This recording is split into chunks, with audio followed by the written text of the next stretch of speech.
All right, welcome back to Tell It Right. This is the podcast that never quits. We are at episode 88. Thank you for being here today. We got a great show for you. Great show. I know everybody, don't get on my fucking back, but I know it's Saturday. I meant to have this out yesterday. Shame on me. I am sorry. But we are here today. So let's get this going.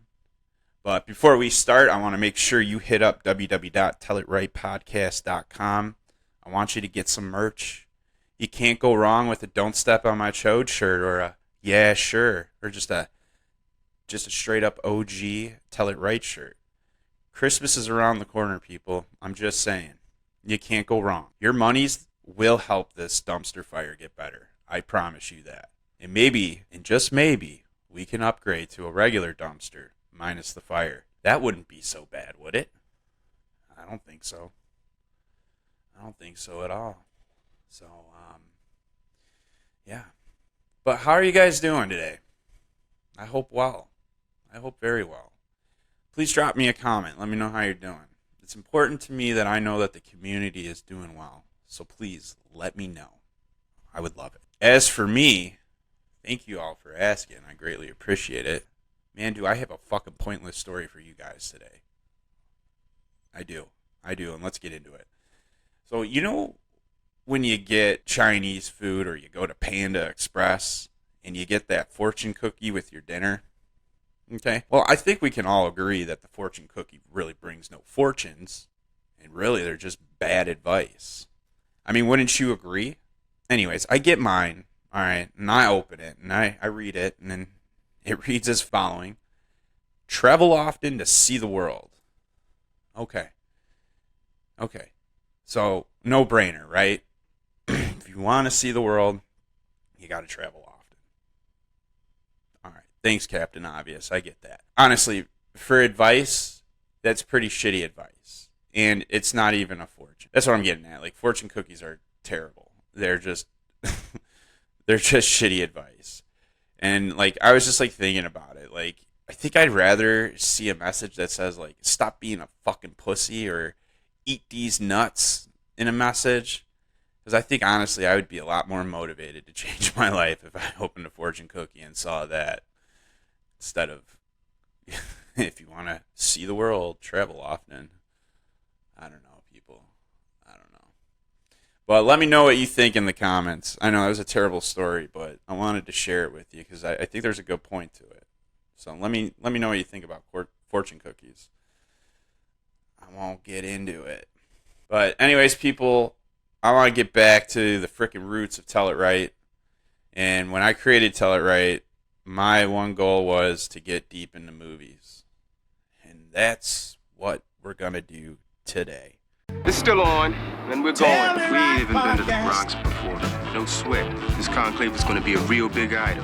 Every gang in the city's going to be there. I got a great movie for us to discuss. This is a fucking cult classic. It comes from the 1979s, and it is called The Warriors, directed by Walter Hill. And it stars Michael Beck, James Remar, Deborah Van Valkenburgh. And there's actually a fun fact here. This movie was supposed to be starring Thomas G. Waits. He played the character Fox in this movie. But he pissed off Walter Hill, and he was fired. And they brutally killed him out of this movie. And we're going to get into that towards the end here. It's actually an interesting story, I think. So, The Warriors, baby. And so what's The Warriors about? So The Warriors is about a fictitious gang in New York City. And in a nutshell, they're basically blamed for killing this top gang leader that was looking to unite the gangs of the city. Now they're in the crosshairs of every gang, and to make matters interesting, they have no freaking clue that everyone is out for them. And I just think that's fucking wild. But the Warriors, they're just thinking at the moment that the current truce that was initially in place is broken now. So, overall, this movie is dark, it's fucking gritty, and it's action-packed. And I'm going to say this. There is very shitty editing, and I think it's a gold standard for this. And like I said, I will get into a little bit more of that later here. And so how I kind of want to do this is we are going to kind of take a look at some clips, some of the most important clips, I think, that are throughout this movie. We're going to start here with the introduction. Obviously, the introduction is the most important part of a film because it sets up the movie. And I think this does a really good job of setting up the movie and just kind of how they move the camera around and show you things. And I think it also gives us some clues about the future. It's hard as a first-time viewer to see that, but watching this multiple times, you start to kind of see that. And that's what I want to share with you today. Tell It Right Podcast.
Can you dig it? So yeah, so you see everybody has just heard out Cyrus. Cyrus is just practically laid out that if we band together, we'll be able to outnumber the police and we'll be able to own this city, and we're going to take them out one borough at a time. And he uses his famous line, "Can you dig it?" And everybody goes fucking wild. Fucking wild. So if I skip a little bit here, what's going to happen is we're going to see police start showing up kind of just in the background. Everybody's unsuspected to it. Then we see the rogues passing a gun. We don't really know it's them yet, but we see it's this gun being passed to this crazy psycho-looking dude. And we don't know what's about to happen. We know something's about to happen because everybody's cheering. And boom. Cyrus is shot, falls, he's dead. Now everyone's just kind of like, what the hell's going on? And poor Fox there from the Warriors witnesses it all. And Luther points the gun at him, but the lights blind him. And Fox makes a run for it. And everyone else is making a run for it. Now there's chaos and pandemonium. Okay, so you could see the lights took out, Luther there. He couldn't make the shot. Fox runs away. Chaos is everywhere. People are running in every direction. And then we catch up to Cleon here where he's telling his guys to get the hell out. But as we see now next here, Cleon's going to start making his way towards Cyrus. He's going to check out to see what the hell happened. So he sees Cyrus's dead body right there. And he's probably thinking in his head, what the hell is going to go on from here? Now the Warriors are trying to regroup so they can get the hell out. But yeah, again, there's chaos. And so yeah, we just saw right there that Luther blames pretty much Cleon and the Warriors for the murder of Cyrus. And he starts a fight with Cleon. And then what ends up happening is the Gramercy Riffs, those are all the guys in the orange robes there, they end up jumping in, and it's pretty obvious that they kill Cleon. But all the other Warriors, they end up regrouping and they get the hell out of there. They outrun the cops and make an escape. Tell It Right Podcast.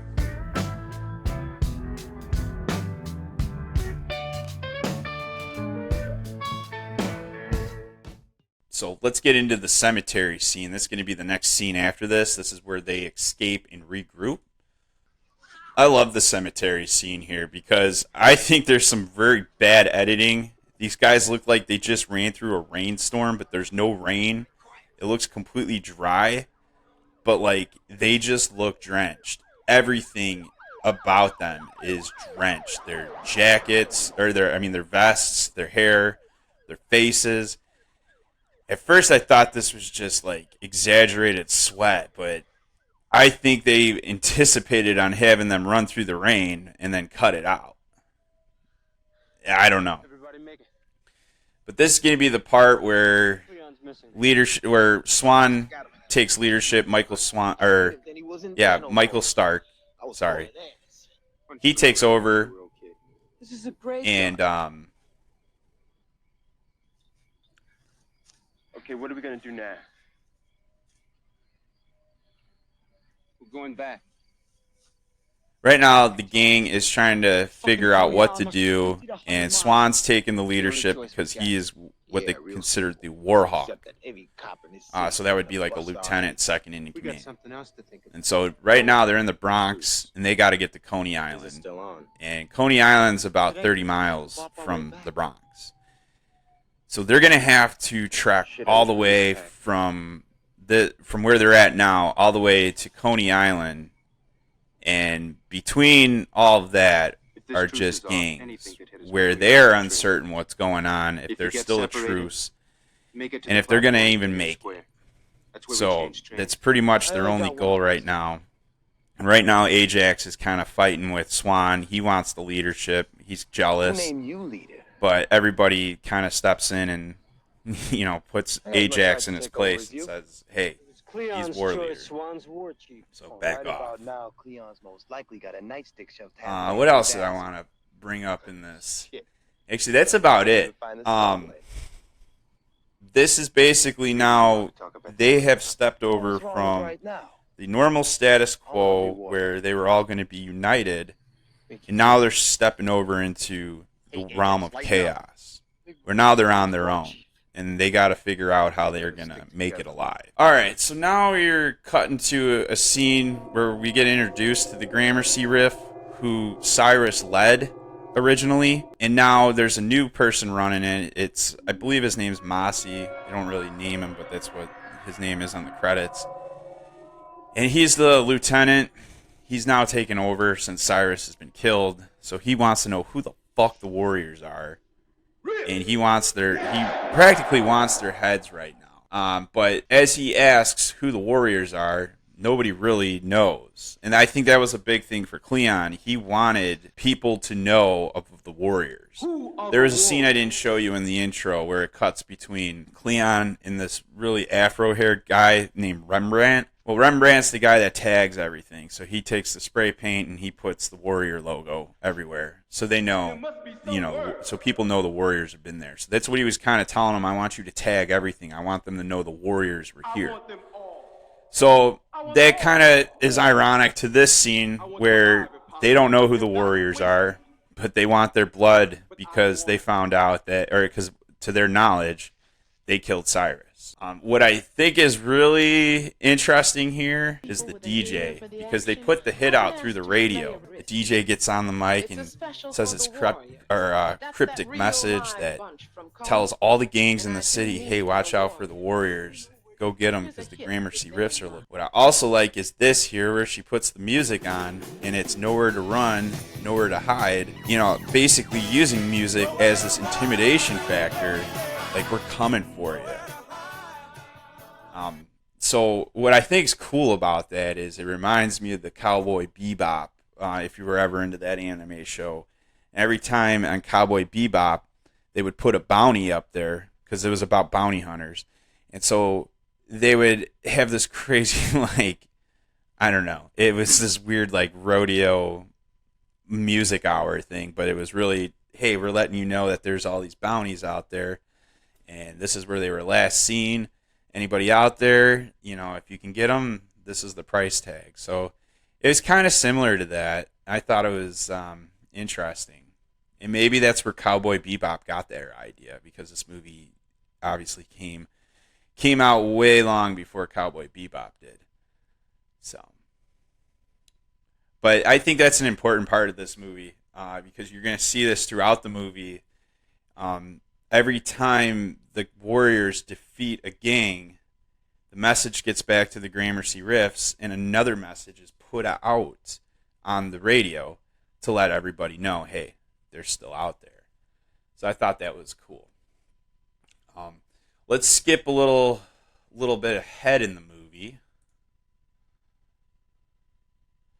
Yeah, we're going to get to the middle of the movie here. So, realistically, this movie is just them kind of starting in the Bronx, moving their way to Coney Island, and getting into fights the whole way.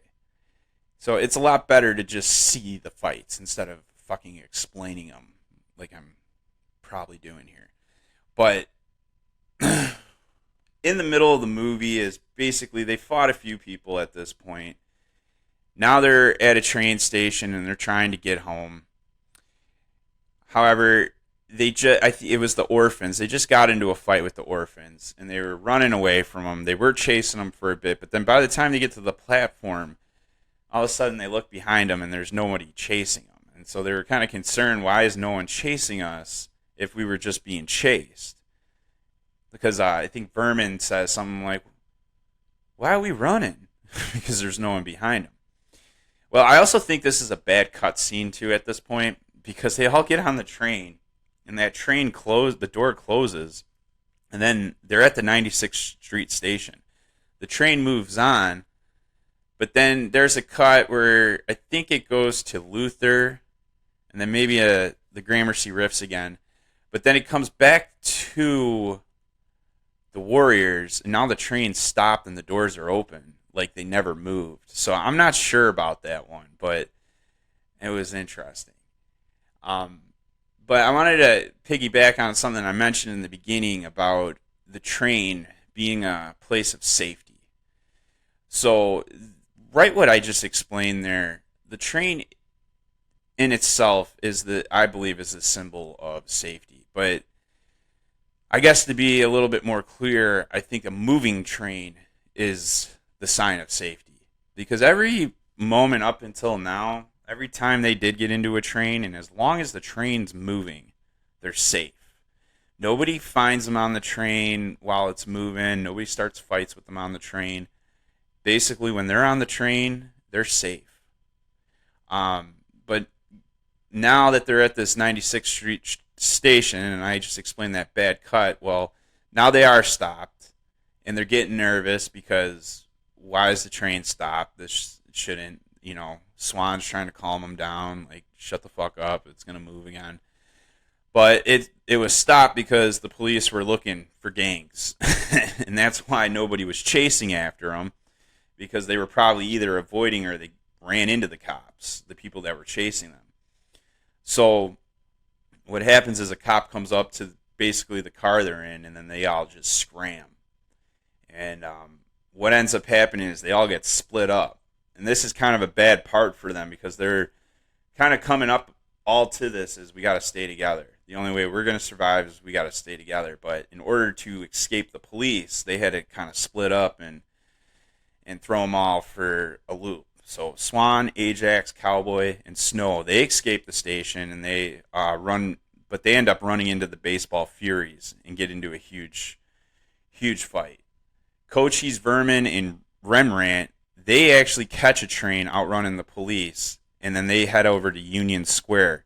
And that's where originally Swan said, if we ever get broken up, we got to meet there, because that's where the train transfers, and then they'll get them to Coney Island.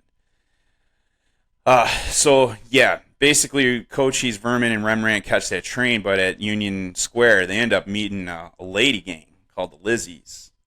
And those bitches lure them in for a good time. But secretly, they're going to take them out because they know they're the Warriors. And that's kind of when them three, they learn at that time that there's a hit out for them. Because the girl told Rembrandt, oh, you're the ones that took out Cyrus. So the three barely escaped that. Back to Ajax. After the Baseball Furies, Ajax and all that, they're all walking through the park, and Ajax spots a lady sitting on a bench. Very pretty white lady, wearing a red shirt, wearing jeans, reading a book. Just kind of out of place for 1978 in New York City at nighttime in a dark park where anything could happen. So Ajax's ego and his penis both get in the way, and he basically tells the guys, come on, let's stop, let's have fun with this lady.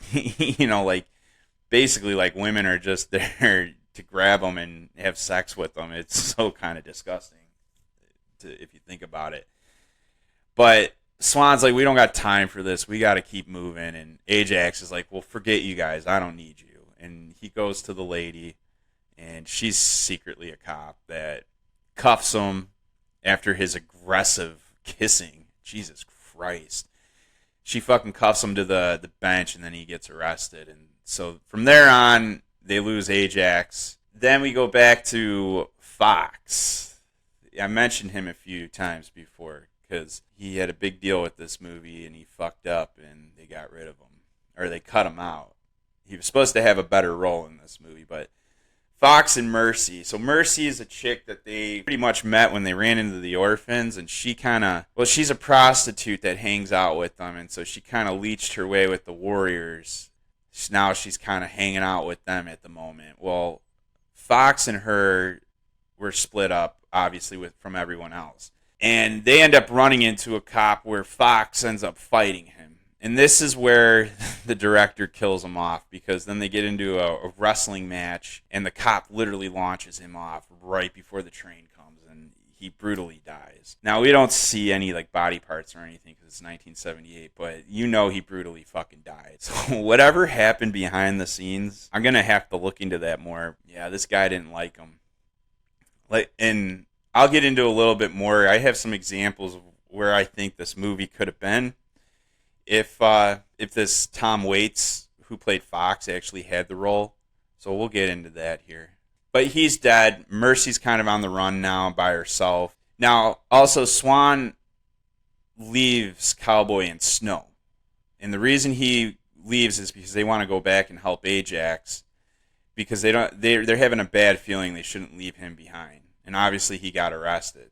So they went back. Swan kept moving forward. So they kind of got broken apart too. But Swan ends up finding his way back with Mercy, and they kind of start some love fling, but it's just a complicated situation, and I don't really think it's that important. I actually don't think the relationship between Mercy and Swan really holds a lot in this movie, and I just kind of feel like it doesn't really matter. Eventually, Rembrandt, Cochise, Vermin, they find Snow and Cowboy, and then they eventually get back to Swan, and they end up exchanging information about what they've learned, wondering why Ajax isn't there. I learned he got popped, but, the main thing is that they got a hit on him. So now the Warriors know that everyone's after them. And so they got to keep their eyes open, and they got to figure out how to get back to Coney Island. Okay, so I'm starting this right when this love fling kind of comes back, but like I said, I don't think this is too important here. What's more important is this is where the Warriors end up having to face off with the Rogues. Okay, so if I just skip a little bit further, we're now on the boardwalk, and behind them they're being stalked by the Rogues. And so the Warriors know there's a showdown that's about to happen, so they got to get ready and they got to get packed. And so that's what's going to start happening here. They're going to go underneath a dock or something. They're going to find weapons, and they're going to end up having a brawl. And basically Swan, what he's going to do is he's going to lure the Rogues, and that's what he's doing essentially. They're on their court, so he's luring them to where he wants them, and that's going to be the beach. So he's going to get them over to the beach, and that's where they're going to have the final showdown. So at the final showdown here, Swan asks him why he did it, and basically Luther gives this crazy, because I wanted to see chaos. It was just very demented. But this is where Swan basically says, we're going to have the one-on-one. We're going to fucking go one-on-one, and whoever wins, it's over. We're done. But Luther, thinking he's so smart, brandishes a gun, and then basically says, you lost. And that's where I love Swan here, because then Swan's going to come, and he's going to take that fucking switchblade that he put behind his back, and he's going to fucking take out Luther right here. Bam! Did it. And then Luther misses. And now we think it's over at this point. I mean, the Warriors aren't engaging on the Rogues. The Rogues are just kind of holding back. Fucking Swan comes, takes that damn knife. He fucking cleans it off with his hair, with Luther's hair. Yeah, you just kind of feel like it's done. What's going to happen? Then the Gramercy Riffs show up here, and there's a lot of them. And they got fucking goalie sticks, too, man. This is what I think's badass about this part. Like, they don't just have regular hockey sticks. They got fucking goalie sticks. So they're going to make some pain.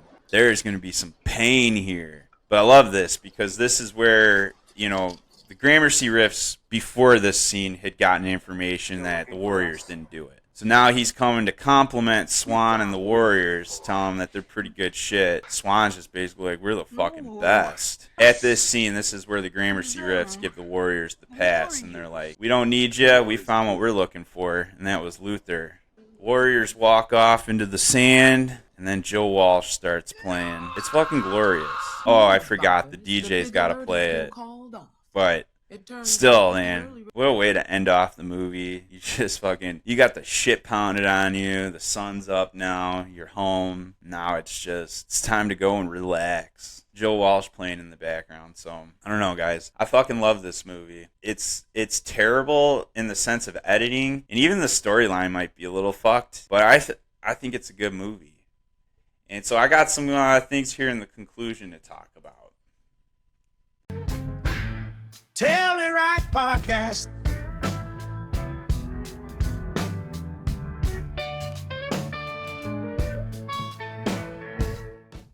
Even though this is a cult classic, it does really have some bad editing. But that's really what makes it golden, though. too at the same time. Like, this isn't an Academy Award or anything like that or an Oscar, but it's a great fucking movie for a rainy day. And you really can't deny it. Like, you gotta watch it.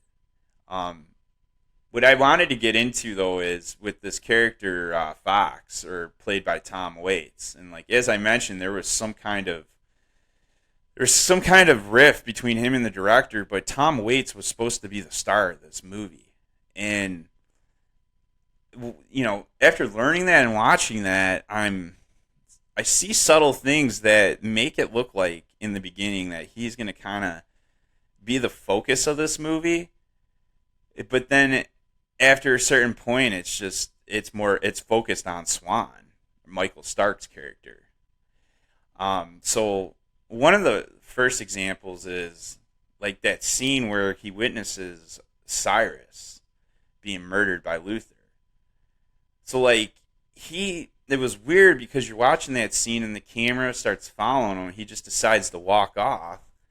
Nobody told him to, and like they didn't really show his character in the beginning intro that much anyways.